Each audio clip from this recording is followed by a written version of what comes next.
Yan na nga mga idol, dapat po talaga ang ating playlist na mga ginagawa ay palagi pong nakapublic mga idol. Makikita nyo dyan po, yan sa taas. Yan sa taas.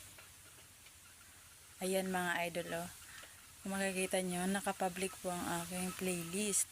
So, anong purpose niyan? Para po mas marami pong maabot ng ating mga videos. So, yan po yung sikreto ng karamihan po ng mga vlogger. Nakapublic po yung mga upload na videos nila mga idol. Para maraming views at saka marami po ang maabot ng mga videos. So, thank you so much for watching. Ayan na mga idol. Kung nakalimutan nyo pong mag-subscribe na po dyan sa baba. Pa-click na rin po ng subscribe button at saka yung notification